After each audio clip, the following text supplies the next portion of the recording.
Wala akong pakialam kung sino itong mga loko-loko na mga nililista-lista niyo kuno diyan, wala akong pakialam diyan na mag-imbestiga kuno sa Kalingap, imbestigador saan, agent in Camarines, agent sa Naga, agent Camarines Norte, agents Camarines Norte, agents sa Ginoo ko. Kilosin niyo, mga agent-agent pa kayo diyan. Ano 'yan, pang-scare tactic? Hello mga sangkay, mga kalingap! Welcome back to my channel. Kumusta? Kumusta kayong lahat? So for today's video, gagawa ko ng reaction patungkol dito sa aking napanood na live ni Marilyn Chang, no? Na meron siyang isiniwalat dito. Meron siyang ipinakita dito na meron daw mga listahan, na meron daw mga agent na nag-iimbestiga dito sa Kalingap. Bakit kaya kailangan imbestigahan ng Kalingap? Pero bago ang lahat, shoutout muna kay Kuya Val Cated na kay Kalingap Rab, kay Tita Mina Haramilyon, Tita Kong Viots, kay Manetere ng San Diego, California, kay Tita Sal ng Illinois, kay Tita Pia Payne ng Australia, at sa inyong lahat na patuloy na sumusuporta at nagmamahal kay Sangkay, mega love shoutout. So dako tayo dito sa ating pag-uusapan, no? Patungkol nga dito sa ating nalaman doon sa live ni Marilyn Chang na ang Kalingap daw ay pinaiimbestigahan. So meron akong video clips ipapapanood sa inyo. Then after natin na mapanood, magbibigay ako ng opinion or kuro-kuro patungkol dito. Tara mga sagay, mga Kalingap, panoorin natin. Mind your own freaking business. Gustong lumaban ng mga tao, di lumaban sila. Di ba halimbawa po, mga sponsor nagreklamo para ilaban sila. Bakit? Man, may mga pera nga silang pang-sponsor, no? Wala ba silang pera na maghadang atuli para sampan ng kaso ang Kalingap? Ha? Wala pa silang pera, itong mga sponsor na nagsumbong para ilaban sila dito sa social media para ireklamo ang Kalingap. Wala pa silang pera na mag-hire ng abogado para kasuhan ang Kalingap. Na halos magpapakamatay kayo dito sa social media para banat ng banat for revenue purposes in real true talaga tayo. Kahit na alam ko naman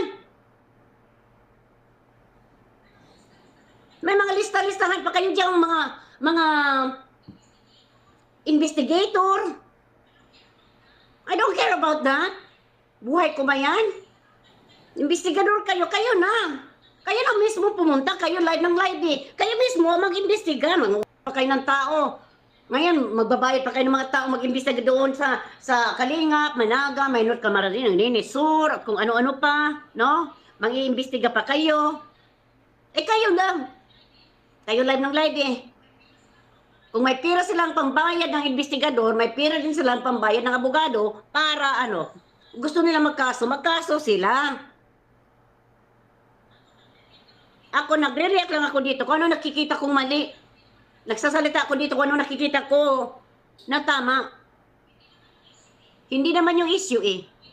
Wala akong pakialam kung sino itong mga loko-loko na mga nililista-lista nyo kuno dyan. Wala akong pakialam dyan na mag-imbestiga kuno sa Kalingap. Imbestigador saan? Agent in Camarines. Agent sa Naga. Agent Camarines Norte, agents Camarines Norte, agents Ginoo ko. Kilosin nyo. Mga agent pa kayo dyan. Ano yan? Pang-scare tactic? Ako ba yan? Hindi. Kalingap ba ako? Hindi.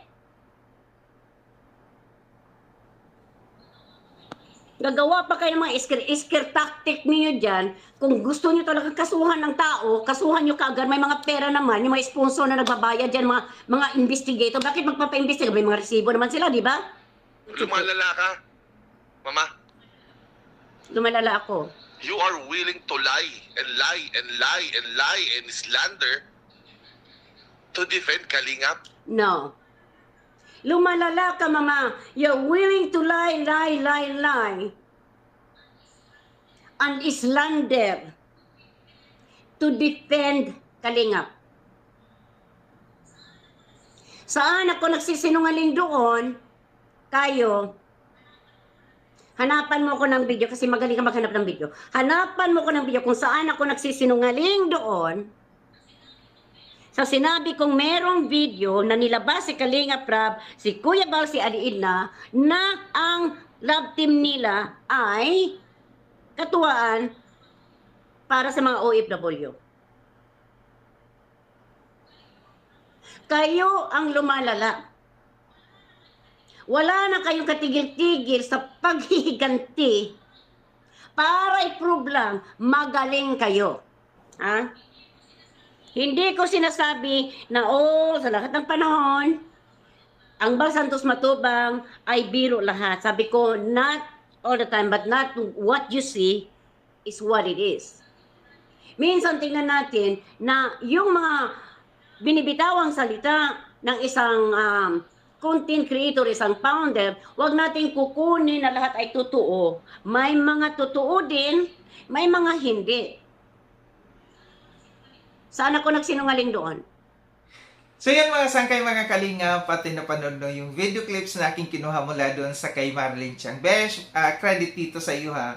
Pahiram ako dito sa video clips na ito. So, salamat no sa hindi man kalingap si Marilyn Chang, pero nakikita natin na dinedefend niya dito yung kalingap.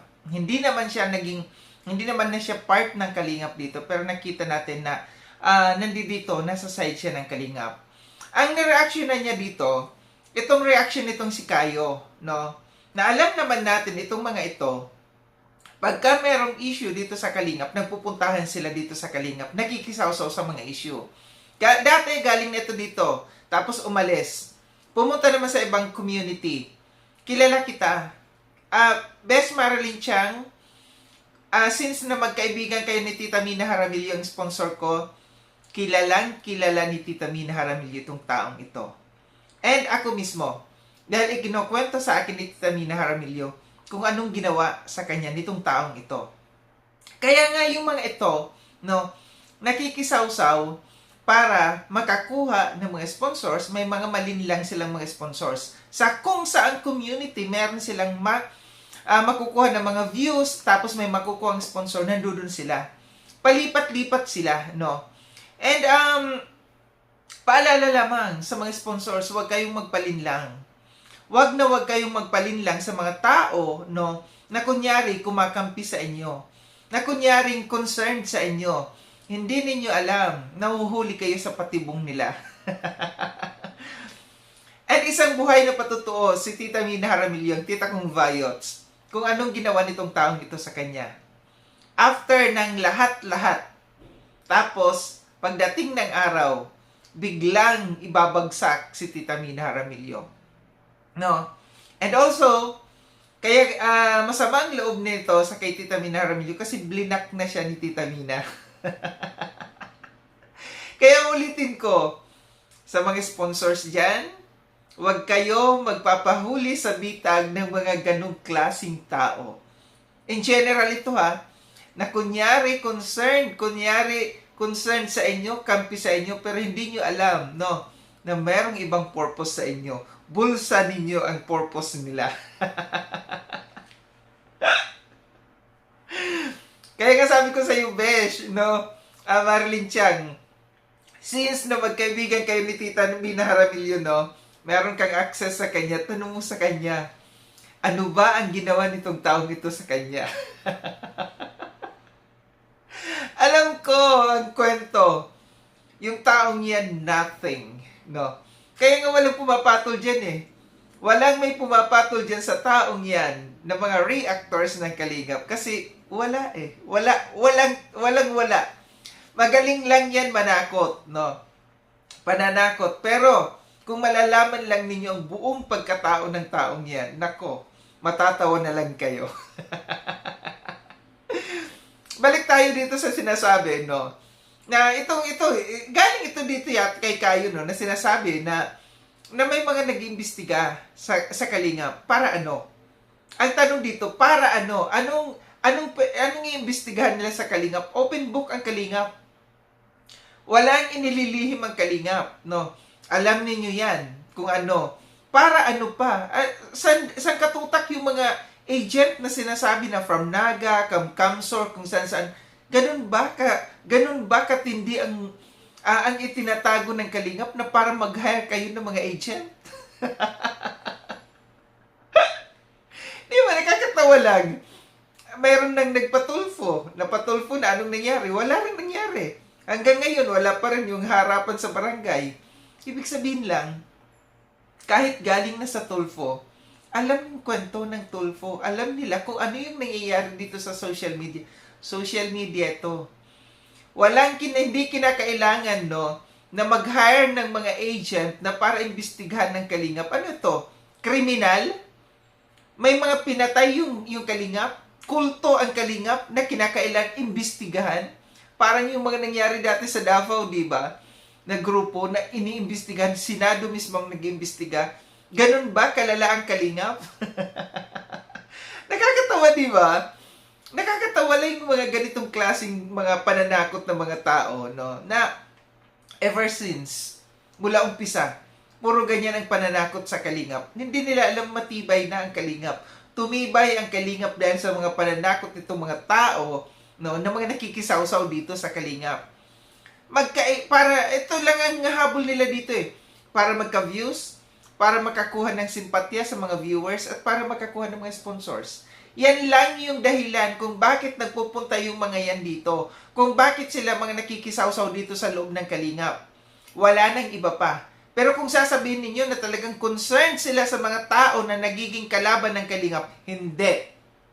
Hindi sila totoong concerned. Kundi yun lang ang gusto nila. Magka-views, makisawsaw sa issue, makakuha ng simpatya ng mga subscribers, followers, and also sa mga sponsors. Kaya nga uulitin ko, sponsors, nagiging kawawa lang kayo. Pagka alam nila sikat yung sponsor na yan, nako. Magdalawang isip na kayo. Pag nag-hi, hello ma'am, hi sir. Pag nakuha na yung inyong mga Facebook account, yung inyong mga messenger, kabahan na kayo. Ito lang aking reaction patungkol dito, na natatawa lang ako dito sa kanilang mga pananakot sa Kalingap, no? May mga pa-imbestiga pa sila. Bakit hindi kinakailangan sampahan na kaagad ng kaso ang Kalingap? Bakit kinakailangan pang mag-imbestiga? Bakit? Wala ba kayong mga ebidensya na kinakailangan nyo pang mag-imbestiga? Bakit hindi nyo sampahan kaagad ang kaso kung ang Kalingap, kung mayroon man kayong nakikita na dapat ikasampa-sampa o dapat na nilalabag ang Kalingap? Pero bakit hanggang ngayon wala? Bakit walang naisasampang kaso sa Kalingap?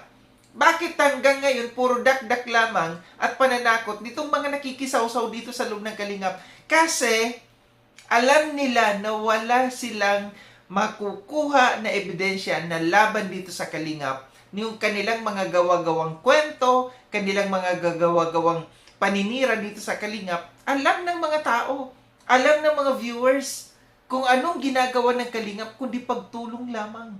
Hindi para manira ng kapwa, kundi pagtulong sa mga taong nangangailangan ng tulong. Muli maraming salamat mga sangkay sa panonood. Sa mga hindi pa nakapag-subscribe kay Sangkay Lond, subscribe na po ako. Click yung notification bell para updated kayo sa lahat ng mga videos na aking gagawin. Like and share itong video na ito mga sangkay. Kita-kits tayo ulit sa susunod na video na aking gagawin. Ingat kayo, sandako ng mundo mang kinaroroon. Paalam ng mga sangkay mga Kalingap, paalam.